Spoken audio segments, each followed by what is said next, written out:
नमस्कार, एक मत पोस्ट में आपका स्वागत है। मैं हूं सर्वेश कुकरा। इस वक्त मैं हरियाणा के भिवानी ज़िले का गांव है सुई। छोटा सा गांव बेशक हो, और सुई भी एक छोटी सी चीज़ होती है, लेकिन कल एक बड़ा काम हुआ है। देश के राष्ट्रपति रामनाथ कोविंद यहां आए थे। उन्होंने उद्घाटन किया है काफ़ी चीज़ों का। ये मेरे पीछे आप देख रही हैं, ये झील है।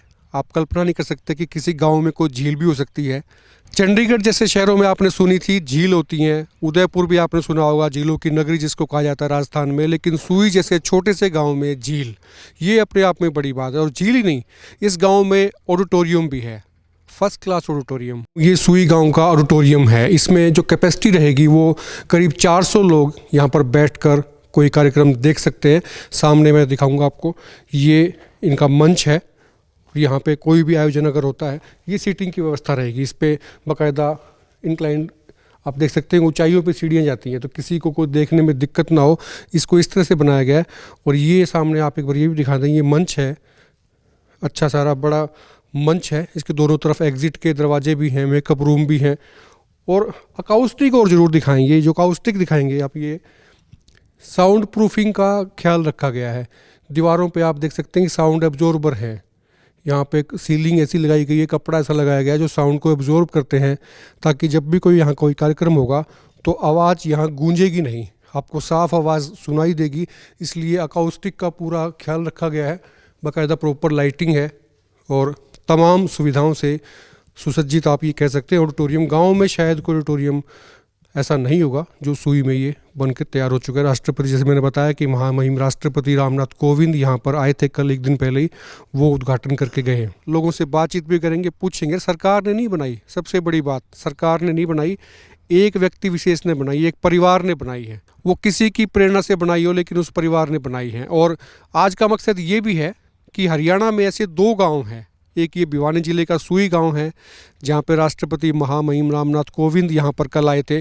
और एक हिसार ज़िले का गांव भी है, ढाणा खुर्द। आज तक किसी की नज़रें वहां नहीं गई हैं, लोगों को पता नहीं है वहां क्या हो रहा है। उसके बारे में भी मैं आपको बताऊंगा। इस वीडियो को आप पूरा देखें, लेकिन पहले आज सुई की बात कर लेते हैं। मेरे साथ कई सारे लोग खड़े हैं। सर, तो नाम बता दें, आप सुई से ही, आपका नाम क्या है? मेरा नाम ओम सिंह। ओम सिंह। आपका नाम क्या है? चंद्रभान मेहता। ये मेहता साहब हैं और ये ओम सिंह है। आपके गांव में कल राष्ट्रपति आए थे भारत के, रामनाथ कोविंद, और उद्घाटन करके गए हैं। जो पीछे हम खड़े हैं, यहाँ पे पार्क है, झील है और काफ़ी चीज़ें बनी हुई हैं। ये मुझे बताया कि भी एक परिवार ने बनाई है, मतलब ये पैसा जो लगा है, गांव की सड़कें तक उन्होंने बना डाली। जिस सड़कों के लिए लोग लड़ाई लड़ते हैं, सरकार नहीं ग्रांट दे रही है, कुछ नहीं कर रही है, उस एक परिवार ने बना दी। मैं सड़कें मैंने देखी हैं, बड़ी शानदार सड़कें हैं। क्या कहोगे, कल कैसा लगा राष्ट्रपति जब आए? बढ़िया प्रोग्राम था, और गांव ने भी शांतिपूर्वक मान ले इनका साथ दिया। और इन्होंने ही इसी परिवार ने, कौन सा परिवार है, इस परिवार के बारे में बताओ। ये पनवेसरी परिवार है, जिंदल परिवार है, गांव के रहने वाले हैं। अब तो ये बाहर चले गए, बम्बई, दिल्ली, और इनका अभी भी मन गांव में ही है। आते जाते हैं, 6 महीने में तो पक्के, ना तो बीच में 2 महीना में, 3 महीने में आते रहते हैं। और हमारे गांव में जितने भी ये मान ले बने हुए हैं, हॉस्पिटल या स्कूल या ये स्टेशन वाली सड़क, स्टेशन, और बापोड़ा से मान ले सड़क आई थी जब इन्होंने बनवाई थी, नए की सरकार, सब काम जो हमारे गांव में होता है वो सब सेठ ही करवाते हैं शुरू से ही। पहले इनका बाप था पनमेसरी सेठ, पहले उन्होंने शुरू किया था जब यहाँ से गए थे। इसका बड़ा लड़का बनवारी लाल जिंदल, उसने बनवाया। उसके बाद ये सेठ श्री कृष्ण जी आ गए, वो गुजरने के बाद अब वह करवा के गए हैं।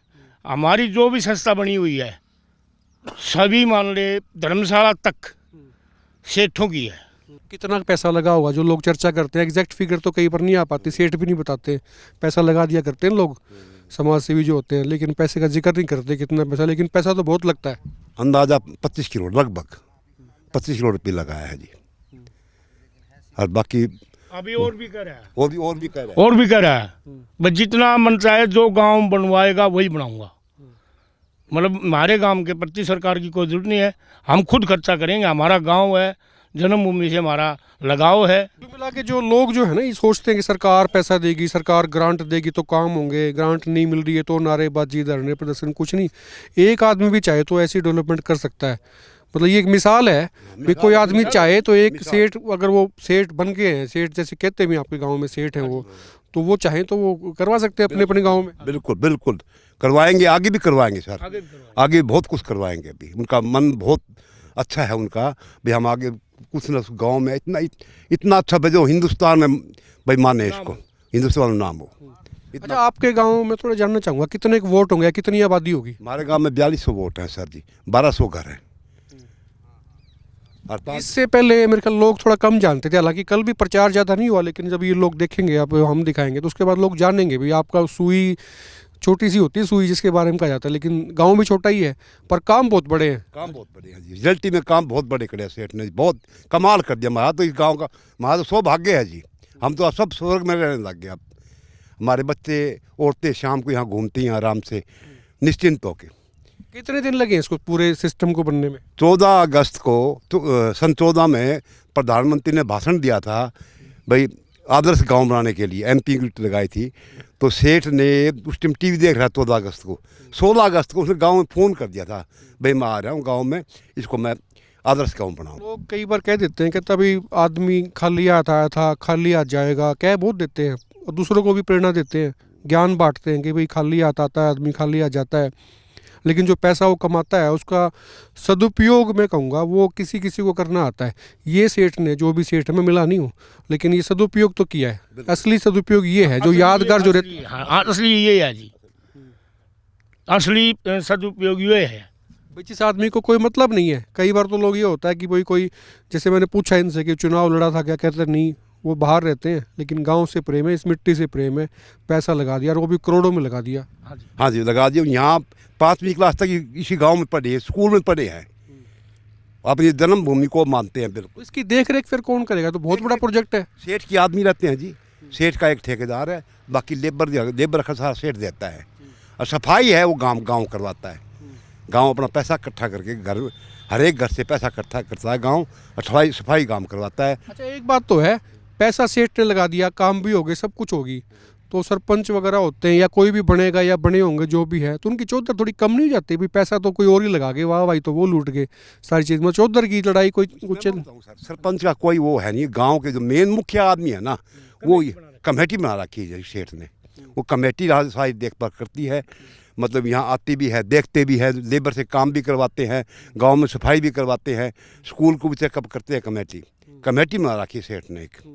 कितने के लोग हैं उस कमेटी में? 21 आदमी है जी कमेटी में। अच्छा, हाँ आप में से भी कोई है? हाँ ये रहा, आप उसमें हैं? हाँ जी, कमेटी में? हाँ जी।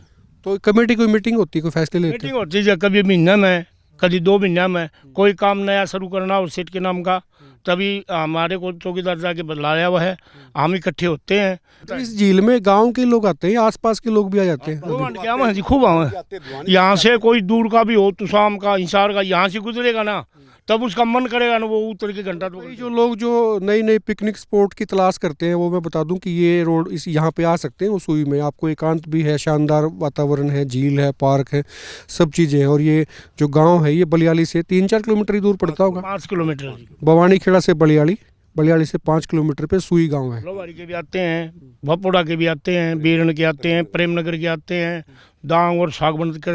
अगला प्रोजेक्ट क्या है? मतलब छकल है या कि मैं और दिमाग में एक आधी चीज़, भाई ये चीज़ और होनी चाहिए? भगवान की दया से सेठान मौज करा के आगे भी कर दे रहेंगे। अगला प्रोजेक्ट एक तो जो के खेल का अकेडमी है जी, बॉक्सिंग अकेडमी के बारे में। दूसरा जो जोड़ है ना, वहाँ एक वो प्लांट लगाएगा वाटर का जी, आरओ वाटर का प्लांट लगाएगा। पशुओं को फिल्टर करके पानी 50 किले लेकर, पशुओं को फिल्टर करके, मतलब पशु फिल्टर वाले पानी से को पिएंगे, नहाएंगे? पीने के लिए, नहाने के लिए अलग बनाएगा। गांव के लिए पानी सप्लाई के लिए जी, गांव में सप्लाई करेगा, पूरे गांव में आरओ सप्लाई करेगा। ये बात गए एक मान लो जिस तरह आरओ करके तो मनुष्यों के लिए, और पशुओं का भी कह के गया भाई पशुओं ने भी स्वस्थ पानी पियावांगे। इसमें मान ले फिल्टर कराएंगे जैसे डिग्गी में होता है, फिल्टर करके पिलाने के लिए अलग जोड़ होगा और नहाने के लिए अलग होगा। तो कल मुख्यमंत्री भी आए थे हरियाणा के, है ना, राष्ट्रपति के साथ ही थे। तो लोग कहते नहीं कि सरकारों को भी थोड़ा सा देखो जी, एक आदमी जब कर सकता है, सरकार के पास तो बहुत पावर होती है, कुछ आप भी कर दो। नहीं जी, वो सेठ ही पहले कह देता है कि यहाँ जो करना है मैं करूँगा, तुम सरकार से कोई मांग ना करियो।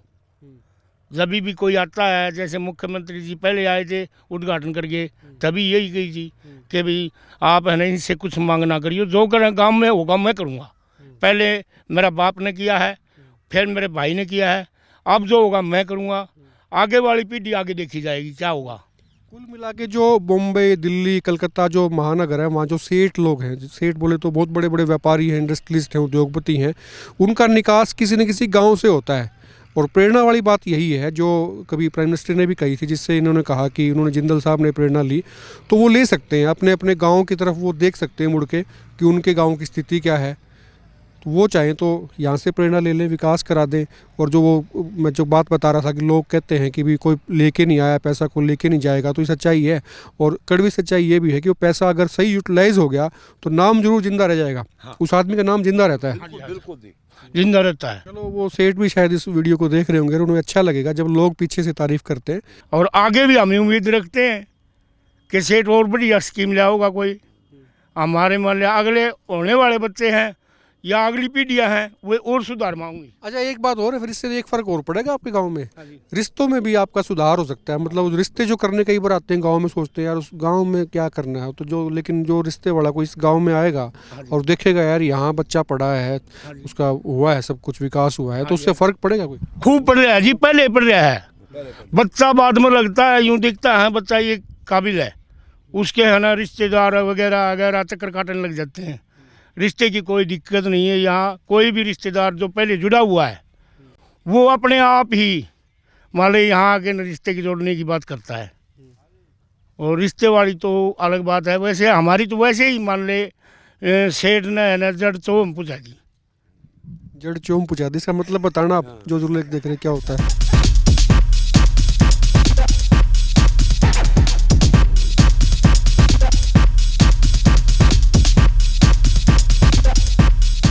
शाम हो गई और फाइनली मैं इस वक्त हिसार ज़िले के ढाणा खुर्द में हूँ। मैंने सुबह आपसे प्रॉमिस किया था कि शाम होते होते मैं आपको ढाणा खुर्द भी लेके जाऊँगा और वहाँ दिखाऊँगा।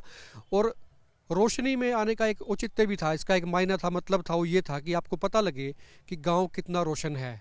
मैं उस शख्स से मिलवाऊँगा जिसने ये रोशन किया है, जिसका पैसा यहाँ लगा, जिसके खून पसीने की मेहनत और कमाई यहाँ पर लगी है, वो भी मैं दिखाऊँगा। उससे पहले आप कुछ शॉर्ट्स देख लीजिए।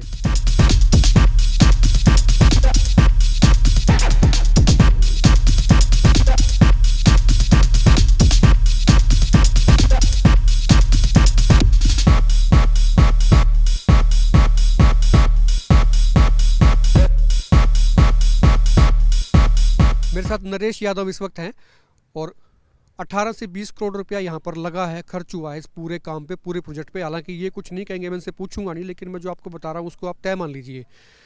नरेश भाई, बहुत पैसा खर्च होता है। ये कितने एकड़ में पार्क होगा? ये सर्वेश जी 5 एकड़ में है ये पार्क। टोटल हमने 8 एकड़ के करीब पार्क बनाए हैं। और जितने ये पार्क हैं सारे डेवलप हो चुके हैं।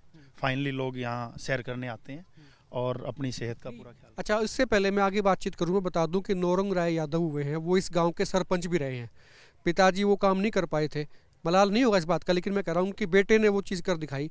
हो सकता है लोगों ने डिमांड भी नहीं की हो। क्या गाँव वालों ने कहा था कि नरेश यादव यार ये कर दो यार काम? आपके पिताजी ने तो नहीं कहा था आप कर दो? ख्याल कैसे आया था? नहीं, ऐसा है सर्वेश जी, सबसे पहले तो मैं एक मत पोस्ट के सभी दर्शकों को मेरी तरफ से और आप लोगों को यहाँ गांव में पहुँचने पे सभी ग्रामवासियों की तरफ से हार्दिक अभिनंदन करता हूँ। और बड़ा अच्छा लगता है मुझे, आप जैसे लोग आज इसको निहारने के लिए पहुँचे हैं, तो मैं आप सबको यहाँ पहुँचने पर हार्दिक अभिनंदन करता हूँ। दरअसल कल जो है ना, भवानीखेड़ा के पास में गाँव है सुई, वहाँ पे राष्ट्रपति आए थे महामहिम रामनाथ कोविंद, तो हमने उनको शूट किया। तो मुझे पता लगा कि भी ढाणा खुर्द बहुत ज़्यादा रोशन है। मैं कंपेयर नहीं कर रहा, लेकिन लोग कंपेयर कर लेंगे। बहुत ज़्यादा रोशन है, बहुत पैसा लगाया और एक ही आदमी ने लगाया। हालांकि वहाँ भी एक सेठ है, उन्होंने पैसा लगाया। आप सेठ हैं कि नहीं मुझे नहीं पता, लेकिन दिल आपका ठीक ठाक है, बड़ा है। पैसा कहना बड़ा आसान होता है, जेब से निकालना बड़ा मुश्किल होता है, ये सच्चाई है। तो यहाँ इसीलिए हम आए थे कि लोगों को पता लगे, जिन लोगों को अब तक नहीं पता है उनको पता लगे, उनको मोटिवेशन भी मिले। कई बार होता ही है कि जो लोग बाहर रहते हैं, व्यापारी होते हैं, इंडस्ट्रीज, उद्योगपति, पैसा बहुत होता है, ज़मीन से जुड़े हुए भी कभी कभी उनको लगता है कि हम जुड़े हुए हैं, लेकिन उनको ख्याल नहीं आता है। शायद ये देख के उन लोगों को भी ख्याल आ जाए जो मुंबई में, अहमदाबाद में, कोलकाता में बहुत रईसी के जीवन में जी रहे हैं। उनको भी लगे कि यार जिस जहाँ से वो आते हैं, जहाँ से वो उठ के आए, जहाँ से उनकी पैदाइश है, उनका परिवार है, खानदान है, वहाँ जाके वो काम करें, ये लोगों को मोटिवेशन मिल जाए। तो वो सवाल जो मैं आपसे कर रहा था कि ये क्यों आया कि ये पैसा, मैं बहुत ज़्यादा पैसा यहाँ लगा दूँ, लोग सोचते हैं यार मैं और कमा लूँ और कमा लूँ, ये ख्याल कैसे आया था? सर्वेश जी, बचपन से ही मेरे मन में जो सपना था कि मैं जिस जन्मभूमि पे पैदा हुआ हूँ, उस जन्मभूमि को मैंने दुनिया का सबसे सुंदर जगह बनानी है। मेरे फादर सरपंच थे। उस टाइम पंचायतों में इतने फंड नहीं होते थे, बहुत ज़्यादा पैसा नहीं आता था, लेकिन फादर के सरपंच होने से मैं मोटिवेट हुआ कि गांव का कोई सरपंच हो या विधायक हो, मंत्री हो, वो कैसे विकास करे। तो मेरे अंदर एक जहन में वो था। जब मैं बिजनेस के लिए गया, मैं गुड़गांव, दिल्ली, चंडीगढ़, जहाँ भी मैंने काम किया, हर जगह से मैंने कभी कुछ नहीं देखा। मैं किसी भी काम में लगता तो मेरा ध्यान हमेशा 24 घंटे गांव पे रहता था। मैं यही सोचता था ये चीज़ है अच्छी है मेरे गांव में बढ़ाऊंगा, ये चीज़ अच्छी है मेरे गांव में बढ़ाऊंगा। मैंने सोच लिया था कि मैं मेरे गांव को शहर से भी बढ़िया रूप दे के रखूँगा, और उसी को लेके बस। कई बार होता ही है कि पत्नी, भाई, जो भी परिवार में लोग होते हैं, कहते हैं यार बच्चों के लिए जोड़ ले, क्यों खर्च कर रहा है, थोड़े थोड़ी होते हैं, कई करोड़ रुपए लगा दिए, इनको जोड़ ले, कोई 20-50-100 किले ले ले। तो ये बात कभी घर में हुई थी? घर में ये बात इसलिए नहीं हुई, मेरा जो शुरू से ही है ना इरादा, वो सब परिवार को पता है। और इसमें मैं ही नहीं सर्वेश जी, हम 4 भाई हैं और 2 मेरे चाचा के लड़के हैं। हम 6 के 6 भाइयों ने शुरू से ही, जिस दिन से हमने काम करना शुरू किया, हम जहाँ भी कमाए, हमने कभी नहीं देखा हमारी बैलेंस शीट क्या बनने जा रही है। हम उसी दिन से है ना, कभी मंदिर का सेट बनाया, कभी रोड बनाने शुरू कर दिए। हमने शुरू से ही, सब भाइयों ने मेरी इच्छा जान ली थी, और हम सब भाइयों ने परिवार में बैठ के सलाह करी थी कि हम अपने जीवन में जितना भी पैसा कमाएंगे उसको साथ के साथ गाँव की डेवलपमेंट पर लगाएंगे। क्योंकि बहुत लोगों को हमने देखा है सर्वेश जी, बहुत लोग हैं जो बड़े बड़े शहरों में जाके बड़े बड़े उन्होंने पैसे कमाए हैं। सब ऐसा नहीं सोचते हैं। हमने ये सोचा है कि हम जितना भी आज भगवान के दया से जो कुछ कमा पा रहे हैं, जितना भी हम कमा पा रहे हैं, हमारी दाल रोटी को छोड़ के हम सारा का सारा पैसा गांव में लगा रहे हैं। मैं डाणा खुर्द के बारे में थोड़ी जानकारी और दे दूं, जो लोग दूर दूर से भी लोग देख रहे होंगे उनको बता दूं कि हरियाणा में हिसार जिला है, और हिसार में NHAI का 9 नंबर है, NHAI 9, यानी कि हाईवे नंबर 9 पर ये गांव स्थित है। हिसार से जब दिल्ली की तरफ जाएंगे तो ये हाईवे के ऊपर ही गांव आता है। ढाणा खुर्द इसको बोलते हैं। 2 ढाणे हैं, ढाणा खुर्द, ढाणा कला, दोनों ही रोड पे हैं, एक रोड के दाईं ओर, एक रोड के बाईं ओर। और जिस वक्त हम जो खड़े हैं जगह, ये ढाणा खुर्द है। यहाँ पर बहुत सारे काम हुए हैं। आपने तस्वीरों में भी देख लिया होगा कि गांव का जो बस अड्डा है वो चकाचक है, आपको लगेगा ही नहीं किसी गांव का बस अड्डा है। ये रात के वक्त भी ऐसा दिखता होगा। धौलपुर पत्थर है, बाकायदा पूरी दीवारों पे पत्थर हैं, द्वार हैं, रोशन है, सभी रोशनी है। ये जो लाइट्स हैं, ये लाइट्स जो आपने लगाई हैं, बाकायदा स्टील के पोल्स हैं, अच्छी लाइटें हैं, डिज़ाइन। ये क्या सोलर से चलती हैं, बिजली से चलती हैं, किससे चलती हैं? नहीं, ये लाइट से चलती हैं जी, लेकिन ये जो लगाई गई हैं ये सोलर के प्लान के हिसाब से लगाई गई हैं। अब अगला हमारा जो टारगेट है, हम पूरे के पूरे गांव की जितनी भी लाइटिंग है सारी की सारी को सोलर पे लेके जा रहे हैं। हमने इसके लिए प्रयास जारी शुरू कर दिए हैं कि जितने भी गांव की पार्क की लाइटें हैं, स्ट्रीट लाइटें हैं, सबको हम सोलर से लेके जा रहे हैं। नहीं, मैं इस गांव में काफ़ी बार आता रहा हूँ। और क्या क्या काम हुए? एक तो ये आपका पार्क है 8 एकड़ के करीब, जिसमें बता रहे आपने डेवलप किया है, स्कूल के साथ लगता पार्क है, बस अड्डे हैं, द्वार हैं। क्या क्या चीज़ें हैं मोटे तौर पे? बहुत सी चीज़ें होंगी तो बहुत वक्त लग जाएगा। मोटे तौर पे क्या क्या चीज़ें बनाई हैं? ये है जी, एक तो ये पार्क हमने डेवलप किए, तालाबों का नवीनीकरण किया। तालाबों में जैसे है ना दीवारें नहीं थी, वो दीवार बना के उन पे पत्थर लाइटिंग लगा के उनको सजाया गया है, झील की तरह चमक रहे हैं हमारे तालाब। और स्कूल में बहुत मतलब बच्चों के बैठने की जगह अच्छे से नहीं थी, उसका सारा नवीनीकरण किया है। Primary school, high school, nursing home, पशु हॉस्पिटल, और 28 टॉयलेट हमने बनाए हैं। और 28 टॉयलेट, ये कहाँ, मतलब पूरे गांव में बनाए हैं? स्कूल में कहाँ पे बनाए? जैसे पार्क में हैं, स्कूल में हैं, प्राइमरी स्कूल में हैं, नर्सिंग होम में हैं, पशु हॉस्पिटल में हैं, जितने अपने ये हमारे बस स्टैंड पे हैं, मंदिर में हैं, जितने भी जगह पॉइंट बनते हैं हर जगह हमने वॉशरूम की सुविधा दी है, ताकि जो चीज़ बनाई है उसका साथ के साथ सफाई का विशेष ध्यान रखा जाए। इस पार्क में आपने कोई टॉयलेट बनाया, नहीं बनाया? बिल्कुल बनाए हैं जी। पार्क में देखो बहुत सुंदर यहाँ टॉयलेट बने हुए हैं। कि जो लोग आए वो खराब ना करें चीज़ों को, जिसको कहीं भी जाना होता है कहीं, तो आप जा सकते हैं। बिल्कुल बिल्कुल, बहुत अच्छे टॉयलेट बनाए हैं। और यहाँ पे हमने साबुन, शैम्पू, टॉवल सब सुविधा करी है यहाँ पे, कि आने वाले जो भी हैं यहाँ घूमने वाले हैं वो पार्क में गंद ना हो, इसलिए टॉयलेट का विशेष प्रबंध है। और लेडीज जेंट्स दोनों के लिए अलग अलग बनाए हैं। अच्छा, एक मैं जब बस स्टैंड पे आया था, मैंने गाड़ी पार्क की, तो वहाँ भी एक कुछ स्ट्रक्चर बना हुआ था, तो वो क्या क्या बना हुआ है? वो एसी धर्मशाला बनाई है हमने जी। जैसे गांव में विवाह शादियों के प्रोग्राम होते हैं तो हमने बस स्टैंड के ऊपर एसी धर्मशाला, बस स्टैंड, शोरूम बनाए हैं, अच्छी क्वालिटी के। अब तो शोरूम आप लोगों की जेब से पैसा निकालोगे, वो ऐसी धर्मशाला बना दी मोटे मोटे, उसमें फिर आप पैसे वसूल करोगे उनसे? नहीं, कोई पैसा वसूल नहीं करेंगे। जितना भी वहाँ है जो हमने बनाया है वो पूरे गांव के सहयोग से हम उसको चलाएंगे। चार्जेस कोई रखे हुए हैं, फ्री है? नहीं है, अपनी मर्जी से कोई सफाई के नाम पे, कोई जिसको जो अपना मर्जी से 2100, 3100, 500 जो ना हो, हमने ये भी रखा है कोई गरीब है देने में सक्षम नहीं है सफाई के पैसे भी, तो वो हम सब ग्रामवासी मिलकर उसका सहयोग करेंगे। कुल मिला के दिमाग पे बोझ ना ले, गांव का कोई भी आदमी उसको इस्तेमाल करेगा। बिल्कुल खुल के इस्तेमाल करेगा और उनकी सुविधा के लिए बनाया गया है ये। बिल्कुल, ये मतलब हर कोई समझता है, हो सकता है शुरू में ना समझे, लेकिन जब चीज़ें डेवलप होती हैं धीरे धीरे तो हर किसी को लगता है कि तुम्हारी ड्यूटीज़ भी कुछ हैं, बना के किसी ने दे दी, उसको रखना तुम्हारा काम है, उसको साफ़ सुथरा रखना है, उसको मेंटेन रखना है, अव्यवस्था ना फैले, सबकी जिम्मेदारी होती है। ये इसी पार्क में लगे झूले हैं, हालांकि डिस्टर्ब तो करेंगे, लेकिन सोचा कि चलो झूलों में बैठ के बातचीत करते हैं। जैसे कल सुई में आए थे, राष्ट्रपति भी आए, हरियाणा के मुख्यमंत्री खट्टर साहब भी वहाँ पर आए, तो क्या गांव वाले सोचते हैं कि यहाँ भी आना चाहिए था, उनको देख लेना चाहिए कि भाई ये भी बहुत सुंदर गांव बनाया है, किसी आदमी ने बनाया है, अपने पैसे से बनाया है, अपनी कमाई से एक आदमी इतना बड़ा संकल्प लेता है करने के, और वो करता भी है। तो क्या गांव वालों को ऐसा लगता है कि सरकार यहाँ भी आके देखे, या राष्ट्रपति खुद इस चीज़ का संज्ञान ले, या और कोई भी ले, मतलब सरकार के हायर अथॉरिटीज़ पे ऐसी चीज़ जानी चाहिए, या लोगों को आना चाहिए, सरकार को यहाँ आना चाहिए, ऐसा लगता है? सबसे पहले तो जो सुई गांव में जिंदल साहब ने विकास किया है, मैं उनको भी मेरी तरफ से बधाई देता हूं, और मेरी इच्छा है कि जिंदल साहब की तरह भी और लोग भी इस प्रगति में आगे आए, और ताकि हर आदमी अपनी जिम्मेवारी समझेगा। तो हमें ये पता है सर्वेश जी कि आने वाले टाइम में हरियाणा का हर गांव डाणाखुर्द के जैसा गांव बन सकता है। नहीं तो किसी सरकार के स्तर पे किसी ने ये देखा है, मतलब प्रशासन का कोई अधिकारी कभी आया, कोई डीसी कोई यहाँ पर आए हो, कोई कमिश्नर यहाँ आए हो, या कोई और कोई मंत्री आया हो यहाँ पर? ऐसा है जी, लॉकडाउन के टाइम एसपी साहब भी आए थे, डीसी साहब भी आए थे, और उन्होंने देखा भी था पूरा गांव। और मेरे पास भी मतलब सेंट्रल सरकार से भी एक बार मेरे पास कॉल आई थी, और बिल्कुल हर कोई चाहता है जी हमारा इतना अच्छा गांव है। आज के दिन हम ये मानते हैं सर्वेश जी, हरियाणा में नहीं हिंदुस्तान में नंबर 1 गांव बनने जा रहा है डाणाखुर्द।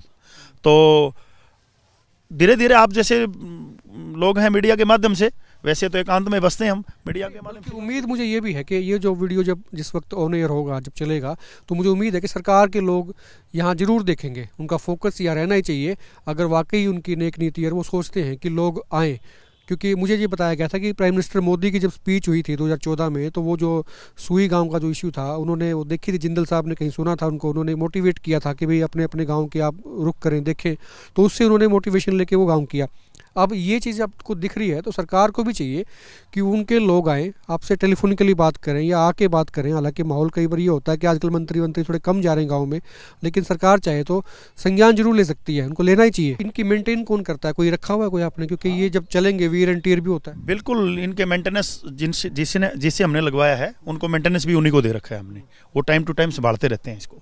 फादर साहब जब रहते थे, अभी उसी घर में आप लोग रह रहे हो, या कोई नया बना लिया? कई बार होता है पैसा वैसा आता है तो आदमी बहुत बड़ी हवेली खड़ी कर लेता है। नहीं, ये जो हमारे फादर रहते थे जिस घर में, उस घर को हमने छोड़ दिया है, हमने दूसरी जगह अपना घर बनाया है। रीज़न क्या है कि मेरी मदर हैं, उनकी एक इच्छा थी कि गांव में एक सत्संग हॉल हो, तो मैंने वहाँ पे एक सत्संग भवन बना दिया उस पुराने घर की जगह। मेरी माता जी है ना, वहाँ जो गांव की हमारी बुजुर्ग औरतें हैं, वहाँ बैठ के वो सत्संग करती हैं डेली वेजिस।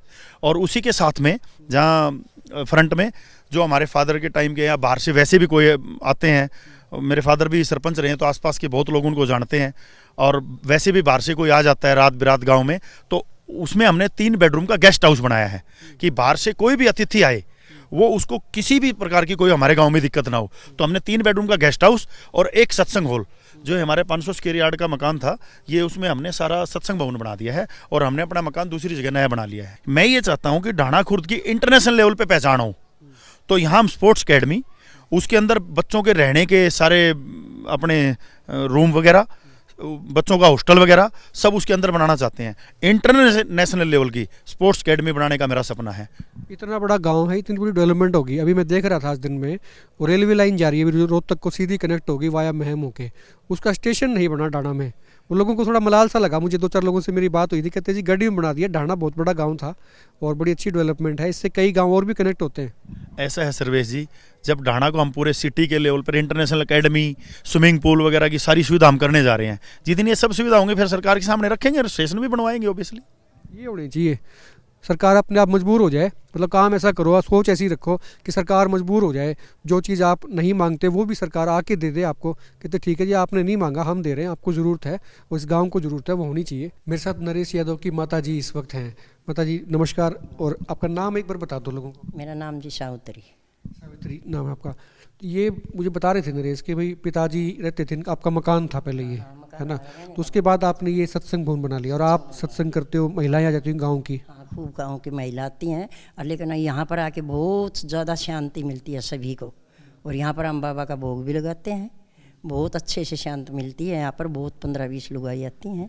किसी आदमी के 10-20 रुपए खूजे ना, तो बहुत परेशान हो जाया करे, वो अशांत हो जाता है। शांत बिल्कुल। नहीं और यो तो करोड़ों रुपए लग गए इसके, कदे इन्हें कहते को नहीं रहे तू के कर है बालका ने जमा करा दे। कभी नहीं कहते, कभी भी कुछ भी ये कहते हैं। बहुत यहाँ पर आके तो देख देख के जाते हैं, बहुत बार बार के दूर दूर के आके देख के जाते हैं। भाई बहुत अच्छी जगह है ये। उसने समझाओ को नहीं कह उनका थोड़े खर्चा कर नरेश ने। नहीं इसने क्यों समझावा, समाज सेवा कर रहा, करने दो। हमारे क्या आट लग रही है ये बताओ, वो कमा रहा है लगा रहे अपने मर्जी से, हम क्यों समझावा। अगले का भाग्य बनने लग रहा है दुनिया में, हैं कैसे क्यों रोक रहे उसको। जब उसकी इच्छा है तो करो, हम उसका साथ देंगे साथ साथ। ये किसी किसी में होती है सोच, तो वो घराली को नहीं कह दे। घराली भी बहुत खुश है लगाने में, कहेगी लगाओ बहुत अच्छी तरह। हमारा दुनिया में बहुत अच्छा भाग्य बन रहा है, इसका नाम चलेगा सारी ज़िंदगी। बच्चे भी इसको याद करेंगे, भैया ऐसे ऐसे काम कर रहा था ये, हम क्यों रोकें इसके। जितने भी कमाता है ना उतने लगाता है, बीच में कमाई बंद हो जाती है, काम बंद कर देता है, कमाई फिर आ जाती है फिर लगा देता है। घर में तो जोड़ के रखता ही नहीं है ये। जो लोग देखने लग रहे हैं इनने के कहोगे और बता दो। जो लोग देखें ये भी कई सेठ भी देखने लग रहे हैं इसमें से, घड़ी बड़े बड़े देखने लग रहे हैं तो इनको क्या कहेंगे भाई। ऐसे ऐसे 2-4 बंदे हर एक गाँव में हो जाएं तो गाँव में गंदगी का क्या काम। आप अपने कमेंट करें, नीचे लिख के दबा के कमेंट करें, वीडियो को शेयर करें, ताकि दुनिया भर के लोग देखें और जो हिंदुस्तान के लोग बाहर भी रहते हैं वो भी देखें, उसको मोटिवेशन ले, उनको समझ आए कि भाई ऐसे ऐसे लोग भी पड़े हैं। और मैं और बता दूं, मैं नरेश यादव को आज से नहीं जानता, बहुत पहले से जानता हूं, और इसमें मुझे बताने में कोई संकोच नहीं है और शायद आपको भी नहीं होगा। पूर्व विधायक हुए हांसी के अमीर चंद मक्कड़, वो 3 बार विधायक रहे हैं। आप दुनिया में नहीं है लेकिन 3 बार रहे हैं। ये नरेश यादव वहाँ उनके पास में उनकी गाड़ी भी चलाते थे, यही बात है? बिल्कुल बिल्कुल जी। और मैंने ये भी सुना है कि आप तनख्वाह भी लेते थे उनसे। नहीं, मेरे मक्कड़ साहब है ना, मेरे फादर के दोस्त थे, बहुत पुराने ही, मेरे फादर के बहुत नज़दीक थे। तो मक्कड़ साहब का एक बार एक्सीडेंट हो गया था, तो उसी टाइम से वो आए कि बेटा मेरा ड्राइवर है ना वो एक्सीडेंट हो गया है, उसके फ्रैक्चर आ गया है, तो मेरे पास कोई बंदा नहीं है, आप गाड़ी चला लेते हो? मैं बिल्कुल चला लेता हूँ। जब से मैं उनके साथ गया तो मेरे फादर के साथ उनका प्यार था, तो हमने उनके साथ मैं रहा परमानेंट और खूब हमने उनकी मदद करी। ड्राइवरी वाला मैटर नहीं था, मैं एक अपने मेरे फादर के दोस्त थे तो मैं उनको एक बाप समान मानता था, उसी की वजह से मैं उनके साथ रहता था। मेरा मतलब ये था कहने का कि आदमी फर्श से लेके अर्श तक जाता है लेकिन ज़मीन को नहीं बोलता, ज़मीन को नहीं बोलना चाहिए। ये सबसे बड़ी मोटिवेशन थी। आप ये से लेके वहाँ तक गए हो, वो इतना पैसा जेब से निकाल भी दिया। जैसे मैंने कहा कि लोग कह दिया करते हैं यार जोड़ लो बच्चों के लिए, किले ले लो, ये कर लो वो कर लो, अंत नहीं होता चीज़ों का, महत्वाकांक्षाओं का होता भी ऐसा, लेकिन आप ज़मीन को नहीं बोले। हमें बहुत लोगों ने कहा है जी, बहुत लोग मुझे भी कहते हैं, रिश्तेदार भी कहते हैं, गांव वाले भी कहते हैं भाई इतना पैसा जितना तुम कमा रहे हो यहाँ लगा रहे हो, कल को बच्चों भविष्य के लिए कुछ करो। एक बात बताइए सर्वेश जी, मेरे फादर थे, उन्होंने जब तक वो सरपंच रहे, इस गांव में रहे, आप किसी से भी जाके पता करिए, वो इतना नाम कमा के गए हैं। वो तो हमारे लिए ऐसी कोई जायदाद नहीं बना के गए। क्या हमारे को भगवान ने कुछ नहीं दिया? उसे ज़्यादा दिया। उनकी की हुई मेहनत और उनकी की हुई यहाँ हमारे गांव में जो सेवा की, आज उसका फल ही तो है। सर्वेश जी, मैंने यहाँ इसी स्कूल से, जिस स्कूल के प्रांगण में मैं आज खड़ा हूँ, इसी स्कूल से मैं पढ़ के गया हूँ। हमने टैक्सी भी चलाई हैं, हमने खेत में भिंडी भी बोई हैं, सब्जियाँ भी बेची हैं मंडी में जा जा के साइकिल पे। और आज भगवान ने सुना तो हमारे को दिल्ली, गुड़गांव, बेंगलोर तक की सैर कराई है भगवान ने। लोग ये सोचेंगे, पूछ रहे होंगे कमेंट करके कि भाई पैसा कहाँ से आता है, नरेश यादव का कारोबार क्या है? तो रियल स्टेट का है, जो मोटा जो कारोबार है वो रियल स्टेट का है। और दूसरी बात, जैसे मैं दिन में भी कह रहा था कि बहुत से लोग कह देते हैं, स्लोगन्स देते हैं या कहने में बातें आती है, कहते भी आदमी जब आता है क्या लेके आता है, क्या लेके जाता है। सच्चाई है, लेकिन गौर नहीं करते। ये लेके जाता है चीज़ें, जो नाम आपने काम कर दिए, ये चीज़ें याद रखी जाती हैं। सर्वेश जी, शायद अगर मैं विकास करने की बजाय मेरी प्रॉपर्टी जोड़ने पे लगा था ना, तो मुझे पता चलता है मैं कहाँ से लाऊं। लेकिन जब से मैं ये काम करने लगा हूँ ना, आज तक मुझे ही नहीं पता कैसे आ रहा है, कैसे लग रहा है। ये दिल से बता रहा हूँ मैं आपको। जब आप ऐसे काम करने लगते हो ना, आप कहीं भंडारा लगाने लग जाओ, आपको कभी भी दिक्कत नहीं आएगी, आपके पास अन्न सब कुछ अपने आप आता जाएगा। ऐसे ही ये है, ये भी कोई करके देखे। मैं कह रहा हूँ जिसके पास जितनी प्रॉपर्टी है उसको लगाए। हमारे पास जितनी प्रॉपर्टी थी, आप सुन के हैरान हो गए। मेरे फादर की 3.5 एकड़ ज़मीन थी, मैंने उसको बेच दिया और यहाँ लगाया। 3.5 एकड़ ज़मीन भी बेच दी हमने, वो 3.5 एकड़ भी ज़मीन बेची और लगाई। हमने सेवा से माध्यम से काम शुरू किया। आज सेवा के माध्यम से शुरू किया तो भगवान ने व्यापार भी दिया, बिजनेस भी दिया और काम भी आया।